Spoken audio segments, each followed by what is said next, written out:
Eu quero que vocês entendam o machismo estrutural que está dentro de nós. Esse é forte.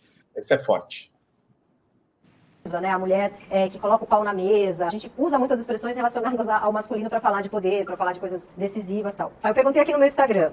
Conta pra mim uma frase ou cena machista que você tenha presenciado e que, por não ser muito óbvia e escancarada, tenha demorado pra cair sua ficha. Aí eu selecionei algumas aqui.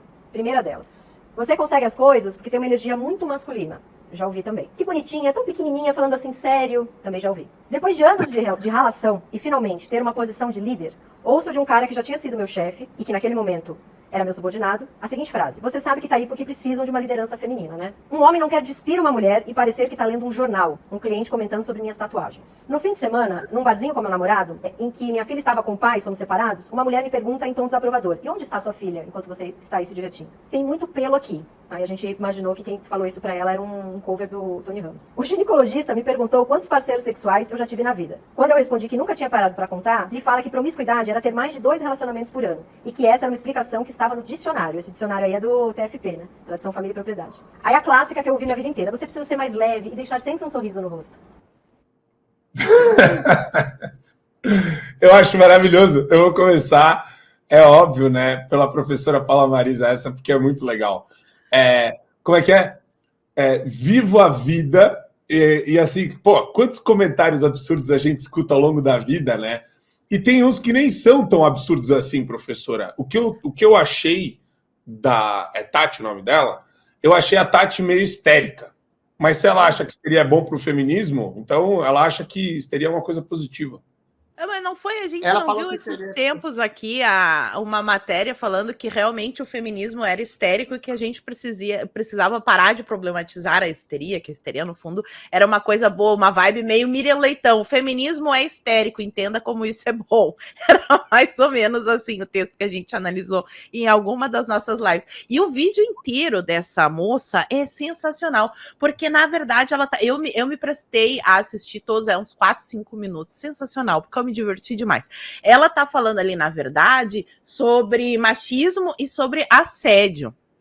E daí ela conta uma situação em que ela estava conversando com um homem e que realmente ela se sentia atraída por esse homem e que esse homem colocou a mão no ombro dela, colocou a mão no joelho dela e que depois ela foi para casa se sentindo mal porque ela estava em vias de concretizar um outro relacionamento e que só depois ela descobriu, olha isso, ela fala assim, que só depois ela descobriu que mesmo quando ela está afim, mesmo quando é prazeroso, mesmo quando ela também quer, ainda assim é assédio, o que confirma categoricamente algo que eu já falo há muito tempo aqui na internet. Para as feministas, inclusive, o ato sexual consentido é um estupro.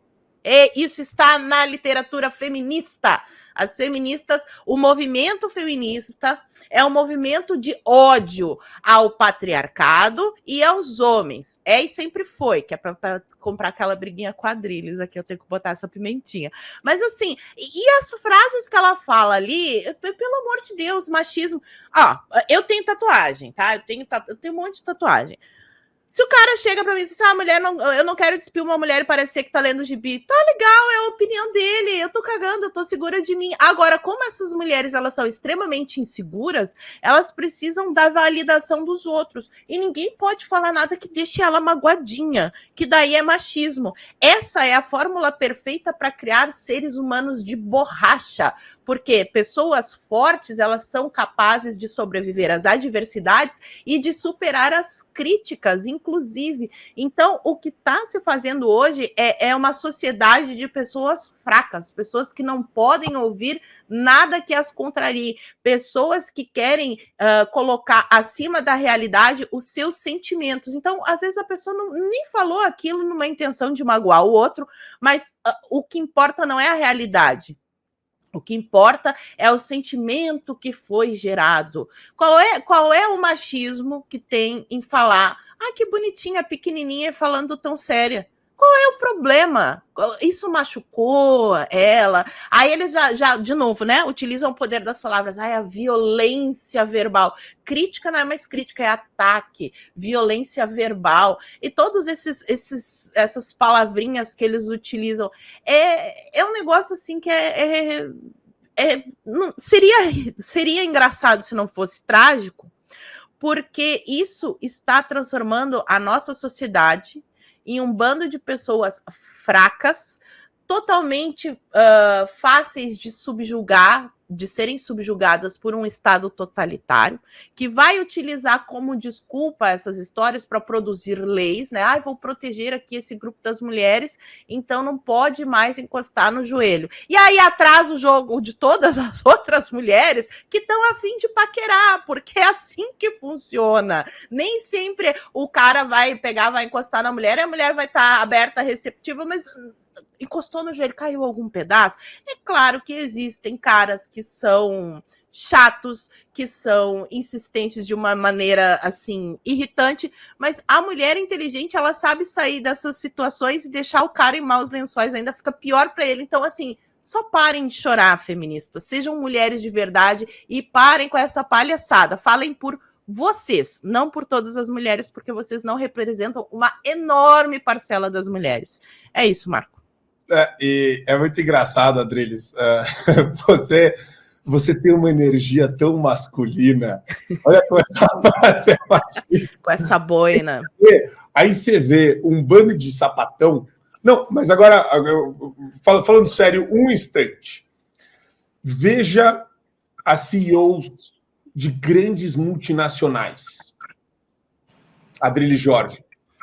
Todas tem uma energia muito masculina, Adriles. Os caras que estão abaixo delas se cagam de medo. Por quê?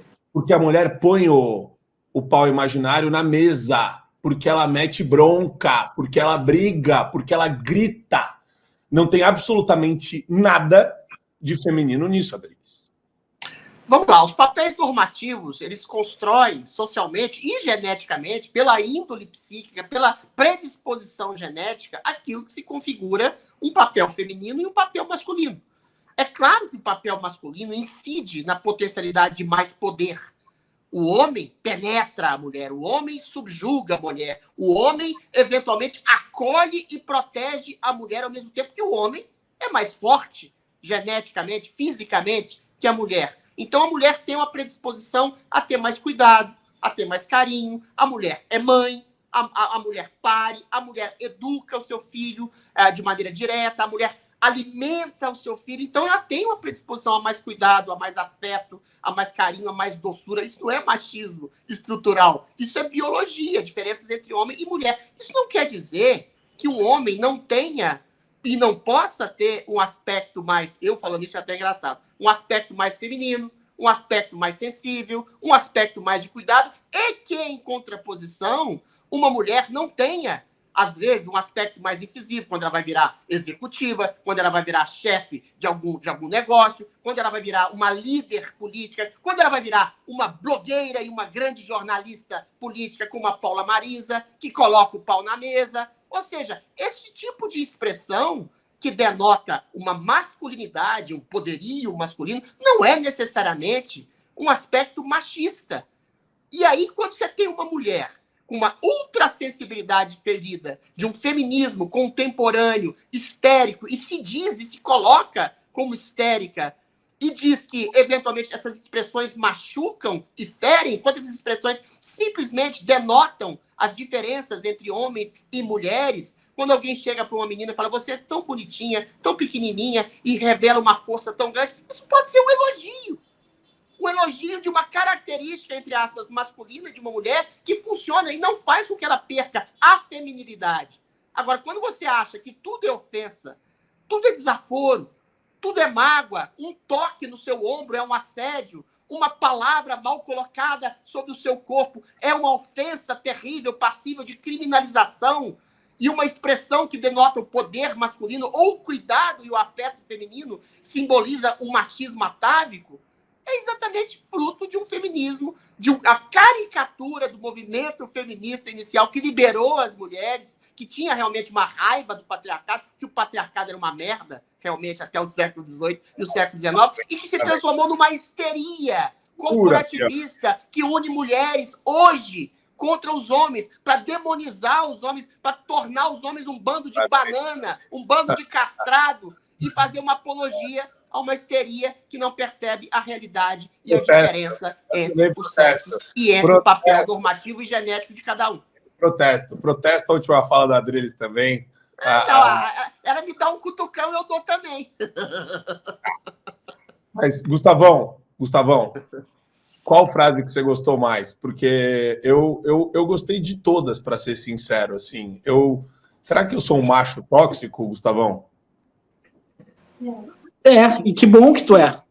Que bom, significa que tu é uma pessoa normal, tu é saudável. É porque esse termo macho tóxico foi essas doentes que inventaram, porque elas são doentes. O feminismo é uma doença. O feminismo causou muito mal para as mulheres, mas muito mal. E aí eu não sei se o protesto da relatora, que eu acompanho, voto integralmente, da relatora Paula Marisa, se o protesto dela é quando a Adriles diz que o patriarcado foi um patriarcado salvou a humanidade. Simples assim. E a masculinidade salva a humanidade. Simples assim. E não quer dizer que a mulher não tenha que ter espaço, é evidente que tem que ter espaço. Só que o homem tem um papel e a mulher tem o seu. E é assim que é o mundo. Chegamos até aqui como civilização por causa disso. Querer mudar isso gera o caos que nós estamos vivendo. E essa gente, eu não sei nem se é de borracha, não sei que de geleia, é uma geração muito fraca, né? Eu acho que é a pior geração da história da humanidade. Em termos de valores, em termos de fibra, em termos de caráter, é a pior da humanidade. É vergonhoso. Se algum dia tiver, assim, melhores momentos retrospectivos da humanidade, a nossa geração vai, olha lá os otários daquela geração. Porque é isso, é um bando de banana. Homens e mulheres, é ridículo. Então, assim, eu não vou nem me alongar muito, fazer só um tweet, mas é porque eles são tão afastados da realidade, tão afastados do mundo real, o mundo, o fantástico mundo que as feministas vivem. Fantástico não, né? É um mundo muito triste, né? Porque tudo é ruim para elas, tudo é uma opressão, tudo é uma desgraça, tudo elas são vítimas. Então deve ser muito ruim ser feminista, mas é um câncer que se alastrou e hoje toma conta de muitas mulheres. Que bom que não de todas, né? Ô Gustavinho. Não, deixa eu só explicar pro Gustavo, porque esse é um debate longo que eu tenho com a Paula Marisa toda vez que vem, e ela gosta. Vou pegar a placa do protesto. Falar sobre isso. Eu não nego que o feminismo hoje seja uma histeria, que exatamente quer confundir propositadamente os papéis, que é uma demonização e uma castração do homem. Eu só discordo da querida professora Paula Marisa quando ela disse que o feminismo sempre foi um mal em si. Não foi. Até o século XIX, mulher não tinha direito, você sabe disso. Não tinha direito a voto, não tinha direito a herança, não tinha direito a trabalho, não tinha direito nem a ida e vista, nem a permissão do marido. A mulher não tinha voz na sociedade. É desse patriarcado... Elas não iam para a guerra, não faziam trabalhos pesados. Mas tudo bem. Você está descontextualizando a deve ir para a guerra. Mas a mulher tem o direito de trabalhar, de ter herança, de ter renda, de ter trabalho. Não é simplesmente assim. E não tinha. Então, esse feminismo natural que nasceu no século XIX, quer dizer, nasceu assim, em tese, em princípio, no século XIX, e que se colocou contra um patriarcado espúrio nesse sentido, estou dizendo da presença dos homens ir para a guerra, e trabalhar em serviço pesado, em proteger a família, isso tudo é legal. Mas que havia uma opressão à mulher, e é historicamente atávico, comprovado isso é claro, Gustavo, você concorda comigo. Agora, o feminismo hoje, nos últimos 50, 60 anos, depois da liberação sexual, virou uma histeria, aí eu tô com vocês. Mas não neguem a história. Não, a história não. A história adriliana que está descontextualizada. Não, a história factual, meu Deus do céu. Mas professora, eu quero só ouvir um tweet da professora que protestou para gente encerrar, porque... Não, eu não vou me alongar. Eu não vou embora, não. Depois da Paula Marisa responder no chat, você tem o pau. Cara, eu vou esperar o Adriles ir embora, que é para poder falar mais à vontade. Já fez isso, eu fui embora e Ai, Adrilinho querido, a gente tem essas divergências, porque assim, eu quero até que tu me indique, sinceramente, qual é a literatura que tu anda buscando essas informações, mas isso porque é história, meu amor. Não, mas não faz assim, Adriles, querido, não faz assim. Eu estudo, esse é o meu assunto, eu tenho um livro sobre ideologia de gênero, eu estudo sobre esse assunto, eu li vários livros, eu li a Simone de Beauvoir, eu li a Judith Butler, eu li a Ana Campanhola, eu li um monte de gente, eu li a história, eu li vários livros. As autoras são contemporâneas. Deixa ela terminar. Eu tô falando Meu Deus, a Judith Butler é contemporânea, mas ela é a fundadora da ideologia de gênero. Agora, a Simone de Beauvoir não é contemporânea. Peraí. Não é ideologia de gênero é contemporânea. Você tem que respeitar a minha mutação. Deixa ela terminar. Não, é só porque, assim, eu queria saber em qual literatura que ele está buscando essas informações, porque eu tenho outras. Inclusive, eu já defendi aqui a minha tese. A mulher não ganhou o direito de trabalhar, ela perdeu o direito de cuidar dos filhos, ponto final. Eu não vou nem me alongar, porque senão o pessoal não aguenta mais ouvir eu falando isso. Eu já fiz até a plaquinha aqui, ó. Eu vou protestar de agora em diante quando o Adriles falar, é só isso. Eu adorei. É só para dizer, Paulo, todas as autoras que você leu, que você falou, que você citou, são contemporâneas, dos anos 60 para cá. O que eu falei? A ideologia de gênero é um conceito contemporâneo. Tem historiadoras que buscam documentos da Idade Média, tem historiadores buscando documentos. É só ler. Vai ler, que não são feministas e que desmontam essas coisas que tu falou. Marco Antônio. Só. Platão não tem uma personagem feminina que pensa por si mesma, não aparece. Entendeu? Na Idade Média, a mulher não tinha direito a trabalho, a educação, não tinha direito de ir e vir, não tinha direito à herança, não tinha direito a voto, não tinha direito a nada. Isso não é história feminista, isso é história da humanidade. Nessa época, bebê. Mas dos anos 60 para cá, essas autoras você leu também? Em 1215 tinha Carta Magna só. Não tinha, sabe? Em 1215 não tinha Constituição. Você fica falando em direito como se fosse uma coisa. A convenção social era outra. A maneira como você estipulava. Mas era uma convenção machista, meu Deus do céu. Não, a mulher podia ser estuprada pelo marido, que era um direito sexual dele. Isso na maioria das sociedades patriarcais. Não, isso é anacrônico. História. Você está sendo anacrônico, bebê. Não é anacrônico, é objetivo. Você está querendo usar. Existia um machismo atávico durante 2000 anos. Isso foi rompido no século XIX, no final do século XIX. Não, o feminismo virou uma histeria hoje, todo mundo sabe. Não. Mas, Adriles... Maria do Rosário gostou dessa fala do Adriles aí. Não gostou, não, porque a Maria do Rosário gosta de todas as autoras, que a Paula Marisa, Judith Butler. Eu detesto Simone de Beauvoir. Eu adoro quando você fica histérico. Eu adoro quando você fica histérico. Assine o Fio Diário. Assim você vai ter acesso integral ao programa completo Adriles sobre tudo, além de outros diversos programas na nossa plataforma. Assine aí.